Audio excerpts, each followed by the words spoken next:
So, as you notice, the bibs are different colors. So if you have one of those kind of dark teal bibs, that means you're in a half marathon. If you're in a 4.5 mile race, you have a pink-red bib. So, after 1 mile, the two races will split off. So you will begin together right here behind me. Start line, crack in the road.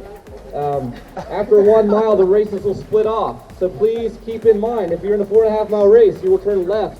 There are signs here, and there'll be somebody there. And if you're in a half marathon, you will turn right. 2,